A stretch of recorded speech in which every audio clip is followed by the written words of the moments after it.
வணக்கம். லாஸ்ட் வீடியோல திரு உத்தரகோசை மங்கை பத்தி நம்ம வீடியோ போட்டிருந்தோம். அதுல அண்ணாபிஷேகம் பத்தின ஒரு ஹிண்ட் ஒண்ணு கொடுத்திருந்தோம்.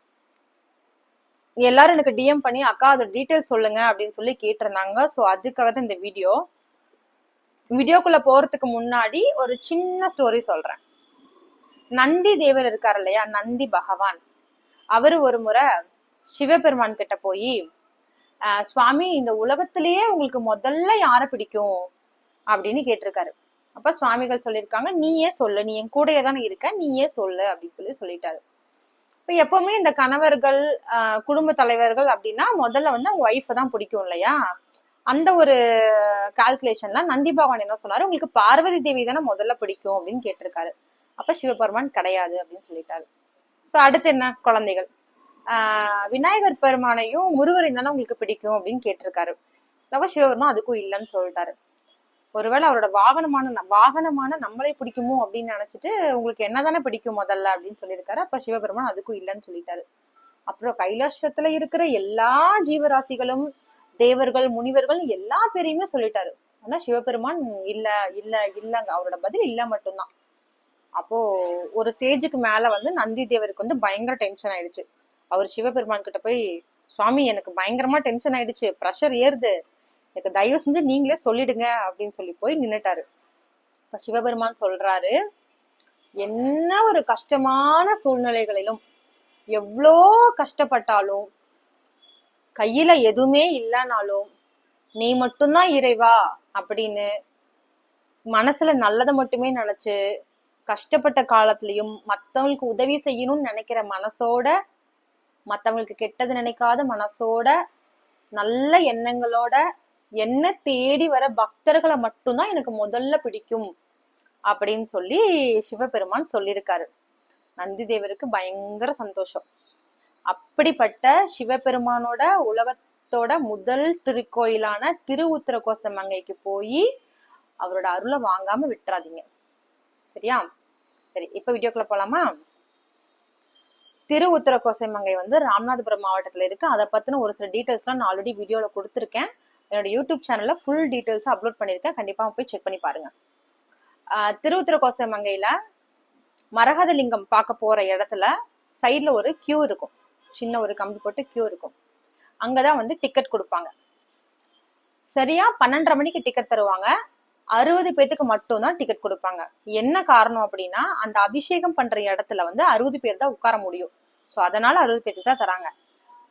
200 பேர் நின்னாலும் முதல்ல நிக்கிற 60 பேத்துக்கு மட்டும்தான் டிக்கெட். ஒரு டிக்கெட் 25 ரூபாய். நீங்க 11 மணிக்கு போய் டிக்கெட் கொடுக்குற இடத்துல நிக்கிற மாதிரி பிளான் பண்ணி போங்க. ஏன்னா கூட்டம் நிறைய சேர்ந்துரும், உங்களுக்கு டிக்கெட் கிடைக்காம போறதுக்குண்டான வாய்ப்புகளும் இருக்கு. இன்னொரு விஷயம் என்னன்னா, 11 மணிக்கு அங்க போய் கவுண்டர்ல நிக்கும் போது முடிஞ்ச அளவுக்கு சுவாமிகளை எல்லாம் தரிசனம் பண்ணிட்டு கியூல நில்லுங்க. ஏன்னா 11 மணிக்கு கியூல நிக்கும் போது 12:30 மணிக்கு டிக்கெட் கொடுக்க ஆரம்பிப்பாங்க. உள்ள அபிஷேகம் பார்த்துட்டு நீங்க வெளியே வரும்போது 1:20 அந்த மாதிரி ஆயிடும். 1:20 டைம்ல கோயில் நட சாத்திடுவாங்க, அம்பாலெல்லாம் பார்க்க முடியாது. ஸோ நீங்க பிளான் பண்ணும் போதே காலையில நேரமா எந்திரிச்சு, ஒரு 8 hours டிராவல் பண்றவங்க யாரா இருந்தாலுமே ஒரு 3 o'clock 4 o'clock அந்த மாதிரி எந்திரிச்சு பிளான் பண்ணி கரெக்டா சுவாமிகள் எல்லாம் தரிசனம் பண்ணிட்டு ஒரு 11 o'clock அந்த மாதிரி நிக்கிற மாதிரி பாத்துக்கோங்க. நின்னீங்க அப்படின்னா உள்ள சுவாமியோட அபிஷேகம் பாத்திரலாம். சின்ன மரகத லிங்கம் ஒண்ணு இருக்கும், ஸ்படிக லிங்கம் ஒண்ணு இருக்கும். அவங்க 2 பேத்துக்கும் தான் அபிஷேகம் பண்ணுவாங்க. பன்னீர், சந்தனம், இளநீர், திருநீர், சாதம், இதுல அபிஷேகம் பண்ணுவாங்க. ஒரு நாளைக்கு ஒன்னொன்னு மாத்திக்குவாங்க. சாதம் ரெகுலரா எப்பவுமே பண்ணுவாங்க. உள்ள எக்காரணத்தை கொண்டும் மொபைல் போன்ஸ் யூஸ் பண்ணாதீங்க. மொபைல் போன்ஸ் எடுத்தீங்க அப்படின்னா போனை வாங்கி வச்சிருவாங்க. 10,000 rupees இம்மீடியட் ஃபைன் போட்டுருவாங்க. ஸோ அதனால எக்காரணத்தை கொண்டு உள்ள வீடியோ எடுக்கிறதுக்காக எதுக்காக உள்ள போன் எடுக்காதீங்க. உட்காந்து நல்ல தரிசனம் பாருங்க. கை குழந்தைகள் இருந்தாங்கன்னா தயவு செஞ்சு உள்ள கூட்டிட்டு போகாதீங்க. ஏன்னா பயங்கரமா அங்க உள்ள ஸ்வெட் ஆகும். கொஞ்சம் சின்ன ரூம் அப்படிங்கறனால குழந்தைகளுக்கு கொஞ்சம் கஷ்டமா இருக்கும். அதனால கை குழந்தைகள் யாராவது இருந்தாவோ, ரொம்ப வயசானவங்க யாராவது இருந்தாங்க உள்ள போகாதீங்க, முன்னாடியே நின்னுக்கோங்க. அந்த அர்ச்சனை பண்ண திருநூறோ ஏதாவது கொடுத்தாங்கன்னா அதை வாங்கி வச்சுக்கோங்க. அபிஷேகம் முடிஞ்ச உடனே மரகதலிங்கம் நடராஜர் இருக்கார் இல்லையா, அவருக்கும் ஒரு சின்ன பூஜை நடக்கும். அதெல்லாம் நின்று பார்த்துட்டு வாங்க. ரொம்ப விசேஷமானது. இந்த கவர்மெண்ட் ஹாலிடேஸ்லலாம் மேக்சிமம் போகாதீங்க. நடுவில் ஒரு நாள் வரும் இல்லையா, அந்த மாதிரி நாட்கள்ல இந்த மாதிரி பெரிய பெரிய கோயிலுக்கு போயிட்டீங்க அப்படின்னா கொஞ்சம் கூட்டமும் கம்மியா இருக்கும், நல்லா சாமி தரிசனம் பண்ணிட்டு வரலாம். மூலவரான சிவனுக்கு வந்து நல்லெண்ணெய் வாங்கி சாத்துறது ரொம்ப ரொம்ப ரொம்ப சிறப்புன்னு சொன்னாங்க. அதுவும் அவங்கவங்க சொந்த காசுல, அதாவது இப்போ எப்படி சொல்றது, அண்ணா தங்கச்சி போறாங்க, அக்கா தம்பி போறாங்க, எல்லா ஃபேமிலியா தான் இருப்பாங்க.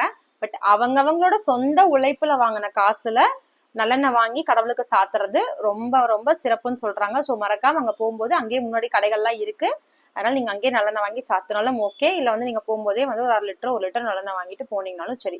ஸோ நல்லா தரிசனம் பண்ணிட்டு வாங்க. திருவுத்திரகோசை வெங்கை போயிட்டு வந்துட்டு மறக்காம எங்கிட்ட யாராவது போயிட்டு இருந்தீங்கன்னு மறக்காம கமெண்ட் பாக்ஸ்ல கமெண்ட் பண்ணுங்க. என்னோட பேஜை மறக்காம ஃபாலோ பண்ணிக்கோங்க. நிறைய இந்த மாதிரி வீடியோஸ் பாக்குறதுக்கு எனக்கு சப்போர்ட் பண்ணுங்க. நெக்ஸ்ட் வீடியோல பார்க்கலாம். தேங்க்யூ.